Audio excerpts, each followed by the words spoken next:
그런데 이 사건이 온라인 커뮤니티와 SNS를 중심으로 처음 알려지면서 가짜뉴스 역시 무분별하게 유포돼서 또 다른 피해를 낳았습니다. 그 목소리 듣고 오시죠. 교사가 교실에서 굳이 했다는 것은 하고 싶은 말이 엄청 많은 거예요. 학교에서 벌어진 일 때문이라는 거죠. 근데 그 사안에 현직 정치인이 연루돼 있다. 국민의힘 소속 삼선 의원으로 저는 알고 있는데 전혀 보도가 없죠. 이 사안도 대단한 파장이 있을 사안이라고 저는 봅니다. 방송 끝나기 전에 추가 취합된 내용이 있어서 정확하지 않은 정보였다고 제가 정정을 하긴 했습니다만 혹시 못 들은 분 있을까 봐 다시 정정합니다. 이거는 추가 취재를 통해서 보다 신뢰할 만한 정보가 취합된 다시 알려드리도록 하겠습니다.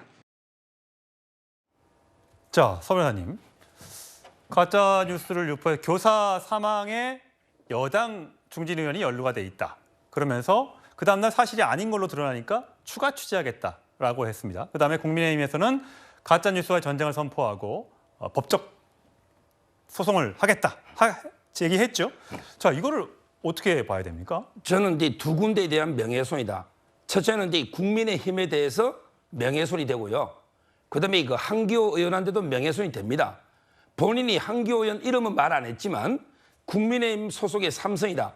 근데 이미 인터넷 카페에 있잖아요. 마음이라든지 그게 여러 가지 추정상 한기호 의원 이름이 많이 거론되고 있었어요. 이 상황에서 국민의힘 삼성이다. 이거는 이제 한기호 의원 이름을 말한 거와 똑같습니다. 김어준 씨가. 따라서 이제 두 개의 명예훼손이 되고요. 저는 이제 두 가지 이유로 엄벌에 처해야 봐요. 첫째는 이제 김어준 씨의 가짜뉴스가 상습적입니다. 바로 이제 세월호 고의 침몰설부터 최근에 이태원 참사, 그다음에 오세훈 시장 생태탕 거의 다 이게 가짜뉴스 이걸 이게 여러 번 했거든요. 이게 문제고 두 번째 질이 안 좋은 거는 사과를 안 해요. 지금도 이게 국민의힘이나 한기호 의원에게 진심으로 사죄를 해야 되잖아요. 근데 안 해요. 아니 본인이 취재를 한다는데 취재의 가장 기본은 누구한테부터 물어봐야 됩니까? 한기호 물어봐야죠. 의원한테 예, 물어봐야죠. 그렇습니다. 예. 이게 취재 아닙니까?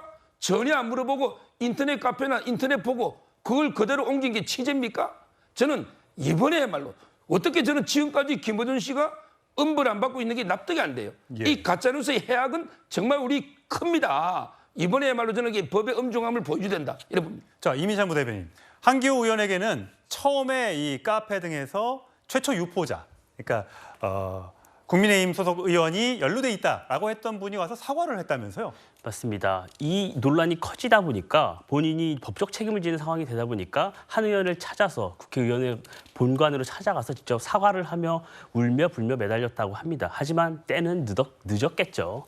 이런 악성 글, 이 확인되지 않은 사실을 교묘히 비틀어서 정쟁화하고 이것을 정치적으로 이용하는 이 부분은 반드시 근절되어야 합니다. 가짜 뉴스는요, 국론을 분열시키고 이런 국민 간의 갈등을 야기하는 아주 나쁜 요소입니다. 근데 이 김어준 씨를 보면 아주 악질이라고 볼 수밖에 없는 게요, 상습범입니다. 과거에도 뭐 한미일 군사훈련이 무슨 한국 군이 자위대의 지휘를 받는다는 등, 뭐 김건희 여사의 망사 모자가 뭐 영국 왕실만 한다는 등 확인되지 않을 뿐만 아니라 가짜 뉴스를 수시로 유포를 하고 있습니다. 이것은 정쟁을 유발해서 정권에 오히려 낙인 찍는 효과만 있는데요. 이런 부분은 반드시 근절되어야 하고요. 저는 민주당에 간곡히 부탁을 드리고 싶습니다. 이제 김어준 씨와 결별을 선언해야 합니다. 이미 신뢰를 잃은 김어준 씨와 결별을 선언해야만이 민주당도 국민으로부터 신뢰를 받을 수 있다고 생각합니다. 예. 사실 방송하다가 실수할 수 있고 말이 헛나갈 수도 있습니다. 그러면 바로 잡으면 되고 사과를 해야 되는데 그 부분이 안 된다는 것이 늘 이제 문제가 되고 했던 것 같습니다. 자, 여당에서 가만히 있지 않겠다고 벼르고 있습니다. 그 목소리 듣고 오시죠. 2008년 광우병 사태에서 사드 사태를 거쳐 후쿠시마 오염수 사태에 이르기까지 무책임한 선동 정치를 일삼는 상황을 끊임없이 봐왔습니다. 이번 일을 계기로 우리는 인터넷과 SNS를 통해 급속히 퍼지는 거짓과 괴담이 극단적인 선동 정치를 유발하는 현재의 정치 상황에 대해 근본적으로 반성해야 한다고 생각합니다.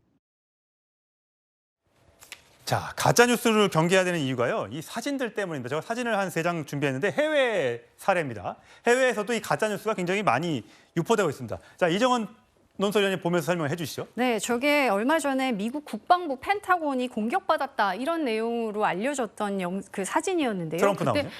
그리고 이거는 트럼프가 이제 그 트럼프 전 대통령이 경찰들한테 쫓기고 그리고 이제 끌려간 이런 예. 모습이었습니다. 결과적으로는 다 AI가 조작한 사진으로 지금 판명이 됐죠. 가짜 뉴스라는 거죠. 네, 저 사진만 해도 저게 나왔을 때 진짜인 줄 알고 실제로 주가가 요동치는 정도의 예. 어떤 사회적인 파장들이 적지 않았습니다. 저것뿐만이 아닙니다. 사실 저거 외에도 뭐 CNN 앵커가 하지도 않은 말을 한 것처럼 얘기한다든지 그런 사례들이 굉장히 많거든요. 그래서 지금 미국 같은 경우는 내년 대선에서 이게 선거 결과를 움직이는 정도의 파장을 미칠 것이다라는 우려가 굉장히 많은데 우리 총선에서도 당장 다르지 않습니다. 그래서 구글이나 메타 같은 그 미국의 7개 주요 기업들이죠. 이런 기업들이 AI로 만든 콘텐츠에는 워터마크를 넣기로 지금 결정을 했습니다. 이 일종의 안전장치가 되는 것인데 AI 합성 사진이라는 점을 분명하게 밝히겠다는 겁니다. 근데 이게 얼마나 효과가 있을지는 모르겠지만 그리고 아직 한국에서는 논의조차 되고 있지 않은 문제인데 이거는 우리가 조금 더 봐야 되는 것이 무엇보다 이렇게 잘못된 영상은 그리고 사진은 유포되는 속도가 점점 빨라지고 있다는 예. 겁니다. 그래서 지금 아까 얘기한 것 같은 그 맘카페 그것도 지금 3시간 만에 한 3만 명이 넘게 봤다는 거거든요. 그래서 이미 이게 문제가 됐을 때는 돌이키기 어려워지는 상황이 될 수 있기 때문에 최초로 처음부터 이 문제를 좀 바로잡는 노력은 필요하다고 하겠습니다. 예, 알겠습니다.